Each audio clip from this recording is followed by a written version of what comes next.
Monsieur John Valentin, vous êtes vice-président de Réseau France et président du groupement d'employeurs Réseau 75. Donc vous représentez un groupement d'employeurs monosectoriel dans l'hôtellerie-restauration. Est-ce que vous pouvez nous expliquer ce que sont les particularités de ce type de groupement d'employeurs? Les particularités de ce secteur, c'est que d'un point de vue synthétique, les professionnels ont du mal à trouver tout simplement des ressources humaines. C'est un secteur dit sous tension. Cependant, aujourd'hui, la plupart des employeurs cherchent à trouver effectivement une fidélité. Et donc, les groupements d'employeurs ont servi à cela. Ça permet effectivement à l'entreprise d'avoir, je dirais, une ressource humaine, je dirais, sous la main, qu'elle fidélise. Et ça, c'est très important. Et c'est la raison d'être à l'origine de Réseau. Alors, Monsieur Valentin, quel a été le point de départ de Réseau? Ça s'est créé en 2003.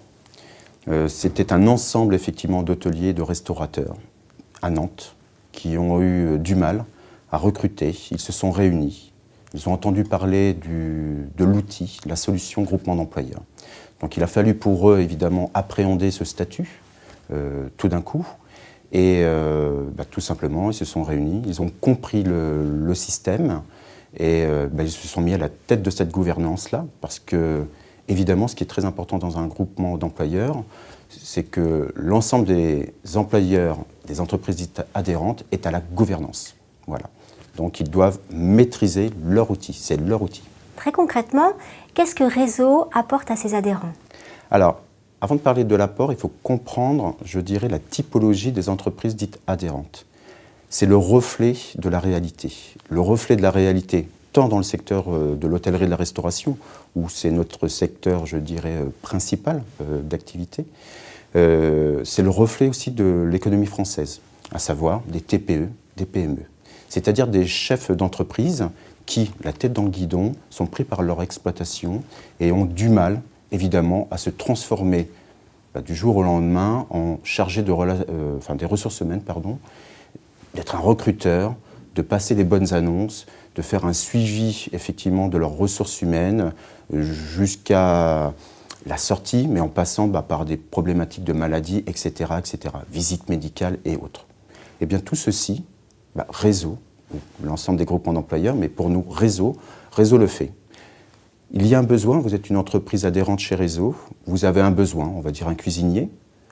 Avec Réseau, tout simplement, il y a un échange pour voir la fiche de poste, le profil que recherche finalement cette entreprise adhérente. Et là, notre métier démarre.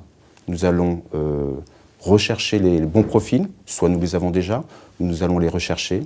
Nous allons faire passer des entretiens, nous allons expertiser les profils qui vont être soumis, parce qu'on n'impose pas, on soumet donc des profils, et c'est l'entreprise utilisatrice qui choisira.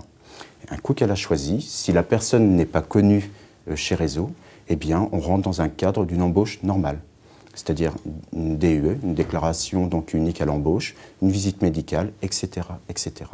C'est-à-dire que l'entreprise utilisatrice n'a plus à rechercher cette ressource humaine qu'elle avait du mal à trouver toute seule. C'est la mutualisation en fait, des entreprises qui leur permet effectivement de pourvoir à leurs besoins. Pouvez-vous détailler les missions de Réseau? Les missions de Réseau sont simples, si on veut être très synthétique. C'est de chercher, de trouver le bon profil, donc on est un recruteur, de placer, de proposer évidemment les bons profils, de gérer le personnel pour les entreprises adhérentes, donc ça passe par les bulletins de paye, mais c'est une gestion au quotidien. Et si on va plus loin, c'est jusqu'à la facturation à l'égard des entreprises utilisatrices, donc c'est comprendre finalement que la personne dont ils ont utilisé, c'est un certain nombre d'heures qui est facturé derrière. Et tout ceci est très transparent, très simple à comprendre.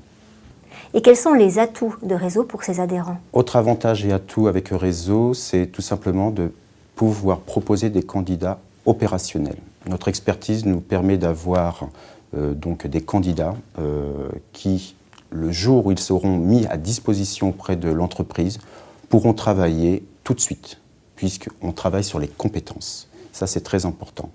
Ce que va rechercher aussi l'entreprise, c'est la flexibilité, donc une souplesse. Cela, on leur permet, évidemment, puisqu'elles peuvent, ces entreprises, travailler avec nous 2 jours par semaine, voire la semaine suivante, 3 jours par semaine. Et ça, c'est très important. Le dernier argument qui est fort, c'est effectivement que les salariés qui sont salariés chez Réseau peuvent intégrer directement les entreprises utilisatrices. Ça se fait d'un commun accord. Et Réseau, en 10 ans, a permis l'embauche directe de 800 salariés, donc 800 CDI à temps complet. Quels sont les objectifs de Réseau France ? Les objectifs de Réseau France, c'est de pouvoir satisfaire ce secteur d'activité donc principal de l'hôtellerie et de la restauration. Aujourd'hui, le savoir-faire de Réseau est nationalement connu. Nous sommes appelés dans de multiples départements. C'est-à-dire que donc, des entreprises utilisatrices ont entendu parler de nous. Et aujourd'hui, effectivement, nous sommes sur 18 départements français et nous sommes appelés dans d'autres départements. Mais il s'agit pour nous, effectivement, de faire un audit avant de nous installer dans un département. Il faut que ça vienne véritablement des professionnels. Quel type de service apporte Réseau France à ces différents réseaux départementaux ? Réseau France permet de mutualiser, et on s'applique à nous-mêmes ce qu'on applique à nos entreprises adhérentes, on mutualise des services tout simplement liés à la comptabilité, à la finance et aux ressources humaines. Et on permet aussi d'harmoniser tous les réseaux départementaux en France. Et ça, c'est important. Ce qui veut dire qu'une entreprise adhérente à Réseau 75, donc à Paris, si demain, cette entreprise adhérente a besoin d'adhérer à Réseau 44, elle aura les mêmes services. On certifie les mêmes services grâce à Réseau France. Quels sont les partenaires de Réseau ? Les partenaires Réseau sont institutionnels, ça va du Pôle emploi, la Directe, le PLI, mais il y a aussi des partenaires dits professionnels. Donc ce sont des syndicats donc du secteur d'activité et des écoles hôtelières. Et comment s'organise la gouvernance de Réseau ? On touche quelque chose qui est très important au niveau de la culture et de la philosophie Réseau. Ce sont des groupements d'employeurs. Ça veut dire que la gouvernance est prise par des employeurs, c'est-à-dire des entreprises. C'est eux qui vont gérer, qui auront la responsabilité de leurs outils. Et ça, c'est très important. Et pouvez-vous nous expliquer comment s'élabore la stratégie chez Réseau ? Je dirais que pour moi, et ce que je vais vous dire paraît simple, la stratégie, c'est d'avoir une qualité dans la mise à disposition. C'est quelque chose qui est très, très important. Alors je pourrais vous dire, évidemment, il y a une stratégie de développement par rapport au département, mais ce qui est fondamental pour moi, c'est le cœur de métier, c'est de faire une bonne mise à disposition au quotidien. Et ça, c'est très important puisque ce sont les ressources humaines. Tous les salariés que nous mettons à disposition, surtout dans le secteur de l'hôtellerie et de la restauration, et c'est pour cela que c'est très difficile, assez souvent, ce candidat va être confronté à la clientèle finale. C'est un métier qui est très difficile parce que quand vous êtes serveur, quand vous êtes mis à disposition, dans l'heure qui suit effectivement votre mise à disposition sur le terrain, vous êtes confronté à la clientèle. C'est un des rares métiers où vous voyez la clientèle finalement. Ce sont les métiers de service. Si vous deviez résumer les forces de Réseau ? De manière synthétique, c'est un atout vis-à-vis des entreprises, c'est de leur offrir la flexibilité qu'elles recherchent. Ça, c'est du côté des entreprises adhérentes. Du côté des salariés, c'est de leur permettre d'obtenir et de construire avec eux un CDI à temps complet. Et y a-t-il des points de faiblesse, des axes d'amélioration, des points de vigilance ? Les points de vigilance où nous sommes sensibles, j'en parlerai de 2. Premier point de vigilance, c'est la procédure. On est face à de la ressource humaine, donc des personnes. Derrière, c'est le code du travail. Nous sommes très vigilants, effectivement, à cet aspect-là juridique, tout l'administratif. Et effectivement, vis-à-vis des entreprises adhérentes, lorsqu'elles contractent avec nous, lorsqu'elles adhèrent avec nous, il y a quand même des procédures. Mais toutes ces procédures-là, c'est pour mieux cadrer, bien les encadrer, parce que nous sommes très structurés. Et ça, c'est très important. Le deuxième point de vigilance, c'est la gouvernance. Réseau, comme tout groupement d'employeurs, ne peut pas fonctionner si les employeurs adhérents ne sont pas à la gouvernance. Ça ne fonctionne pas. Il faut qu'il y ait ces professionnels derrière.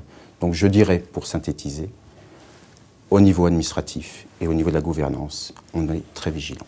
De par votre expérience, quels seraient les conseils que vous pourriez apporter à d'autres administrateurs d'autres groupements d'employeurs en termes de gouvernance ? Un conseil fondamental, c'est qu'un groupement d'employeurs, c'est comme une entreprise. Ça a beau être une association, mais c'est une entreprise.